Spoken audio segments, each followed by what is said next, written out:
मेरे महाराज को बुला करके लाओ। तो आज दासी पहुंची और महाराज से बोली, महाराज आपको रानी ने महलों में बुलाया है, अति शीघ्र चलिए। तो आज राजा उग्रसेन महलों में पहुंच जाते हैं और पूछते हैं, रानी तुमने मुझे क्यों बुलाया है? रानी जवाब देने लगती है, प्रभु आपको कोई खबर नहीं है, हमारे घर में किसी भी संतान ने जन्म नहीं लिया है। तो महाराज राजा कहने लगते हैं, रानी चिंता करने से दुख दूर नहीं होता है, चिंता करने से उम्र घटती है। महाराज चिंता मत करो, अगर भगवान की इच्छा होगी वो संतान अवश्य देगा। और इधर आज राजा ने समझाया है रानी को। तो रानी से कहा है, सुनो रानी, अगर तुम्हारा मन महलों में नहीं लग रहा है तो ऐसा करो, जाकर के बगीचों में घूम आओ, बागों में घूम करके आओ। महाराज अगर तुम्हारा मन नहीं लग रहा है महल में तो। रानी ने मन में विचार किया, चलते हैं महाराज। इधर रानी ने 2-4 दासियों को साथ में लिया है, अपनी सखियों को साथ में लिया है और चल देती है। और इसी बीच में ये परम सम्मानीय श्रीमान श्याम बाबू बघेल चाचा जी जो इसी गाँव राजपुर के रहने वाले हैं, और ये हमें 51 मुद्राओं से सम्मानित कर रहे हैं। भगवान से प्रार्थना करेंगे इनके हाथ हमेशा दान की तरफ बढ़ते रहे। तो महाराज जब वो रानी सखियों के साथ में जाती है उस बाग में, तो महाराज इतनी तीव्र वेग से आज हवा चली है, आंधी चली है महाराज, तूफान आने लगे हैं। और इधर तूफान की वजह से महाराज सखियों से बिछुड़ जाती है और पहुंच जाती है घने जंगल में। तो आज घने जंगल में जब पहुंची है तो महाराज उस जंगल में एक दुर्मिल्क नाम का एक राक्षस रहता था।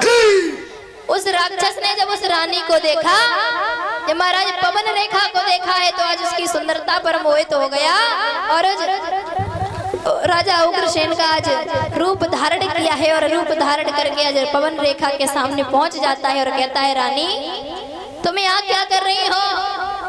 रानी कहती है, महाराज तूफान आ गया था, अपनी सखियों से बिछुड़ गए हैं, अच्छा हुआ कि आप आ गए। तो महाराज उस दुर्मिल्क नाम के राक्षस ने आज रानी पवन रेखा के साथ में छल किया है। और बताया गया अरे धोखे से वानी चले कियो सती संभोग।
पवन रेखा कहने लगती है, अरे दुष्ट, अगर मैं तुझे पहले जान लेती कि तू मेरा पति नहीं बल्कि एक राक्षस है तो मैं तुझे पतिव्रत धर्म से मैं तुझे नष्ट कर देती, लेकिन अब तूने मेरे पतिव्रत धर्म को ही नष्ट कर दिया है। आज रानी वहां से अपने महलों में आई है, रानी ने ये बात किसी को भी नहीं बताई। तो आज महाराज जब वो रानी पवन रेखा आज जब बागों से लौट रही थी तो महाराज उस दुर्मिल नाम के राक्षस ने कहा है, रानी तुम जा तो रही हो लेकिन एक बात सुनो कि मेरे समान योद्धा होगा और बस जीत न कोई पाएगा। सुनो रानी। और इसी बीच में परम सम्मानीय श्रीमान ज्ञान सिंह यादव चाचा जी जो कि रघुनाथपुर से आए हुए हैं, ये हमें 51 मुद्राओं से सम्मानित कर रहे हैं। भगवान से प्रार्थना करेंगे इनके हाथ में शदान की तरफ बढ़ते रहे। देखिए महाराज वो राक्षस कह रहा है आज रानी से, सुनो रानी, कि मेरे समान योद्धा होगा और बस जीत न कोई पाएगा। और राजा रंग की बात कहाँ बसे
रेखा, तुम्हारे गर्भ से एक ऐसा बालक पैदा होगा जिसे इंद्र भी नहीं हरा पाएगा। लेकिन ध्यान रहे रानी, भगवान विष्णु के हाथों ही मरेगा, वो इस संसार में किसी के भी हाथों नहीं मर सकता है। तो आज रानी ने जवाब दिया है, तूने मेरे साथ में छल किया है तो तेरे जैसा ही दुष्ट पैदा होगा। तो आज रानी अपने महलों की तरफ लौट आती है। महाराज रानी ने ये बात किसी को भी नहीं बताई और आज महलों में रहने लगती है। धीरे धीरे महाराज समय व्यतीत होता है, 9 महीने हो जाते हैं तो महाराज एक बालक पैदा होता है। और महाराज जब बालक पैदा होता है तो महाराज आंधी और तूफान आने लगते हैं। आंधी और तूफान आए हैं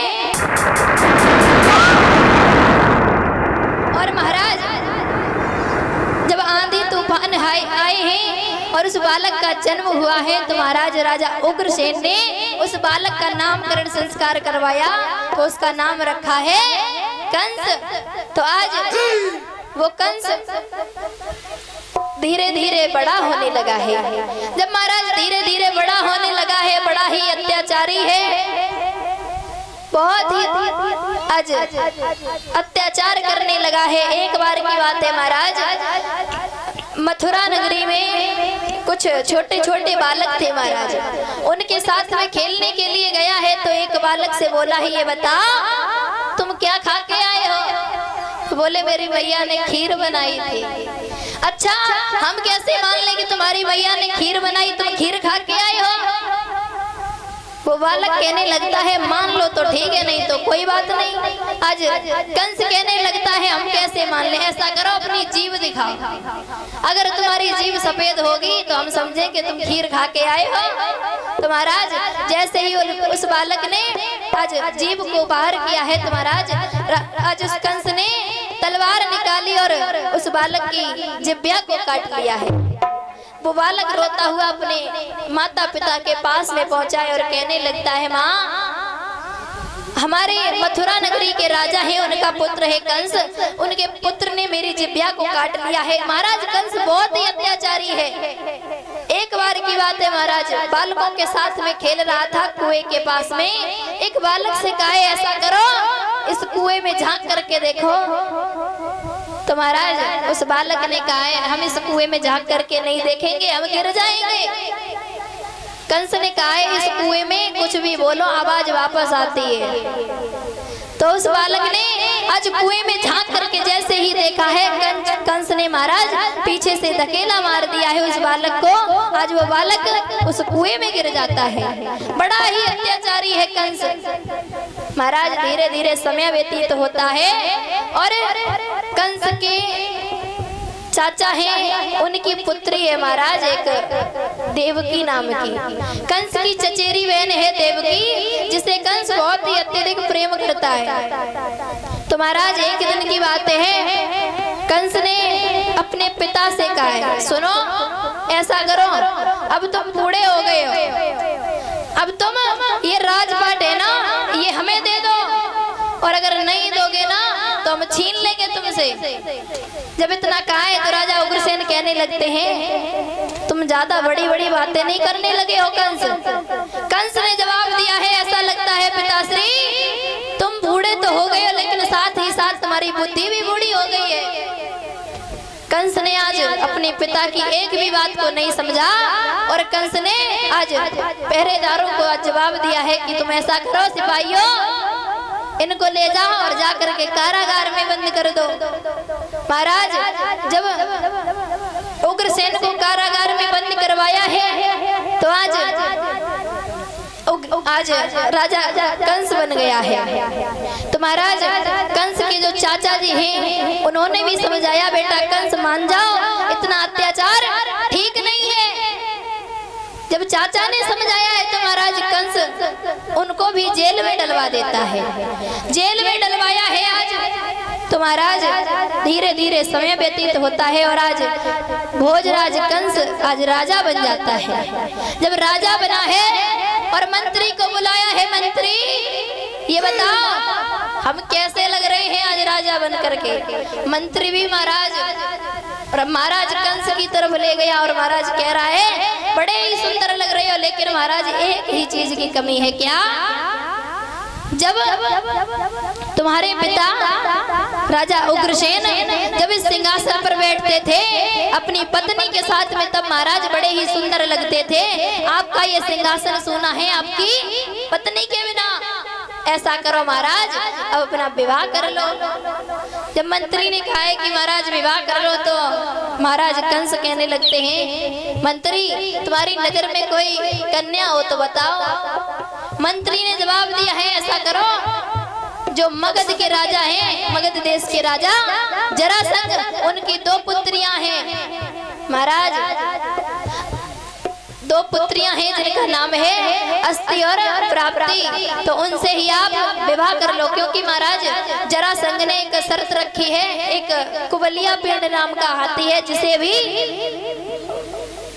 कोई भी योद्धा उस हाथी को युद्ध में हरा देगा तो महाराज उसी के साथ में जरासंध अपनी पुत्रियों का विवाह कर देगा। तो आज मंत्री समझाने लगता है, राजन सुनो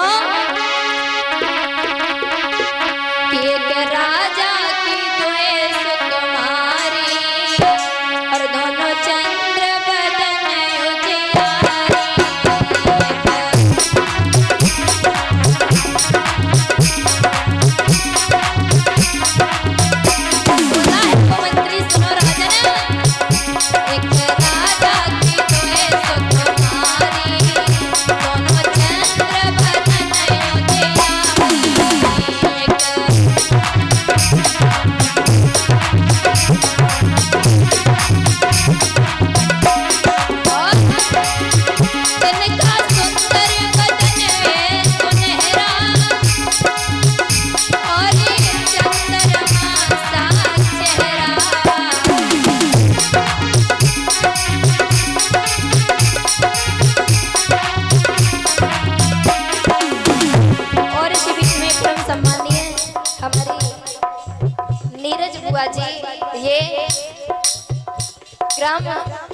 बेला हेलू से आई हैं, ये हमें 51 मुद्राओं से सम्मानित कर रही हैं। भगवान से प्रार्थना करेंगे इनके हाथ में शतान की तरफ बढ़ते रहें।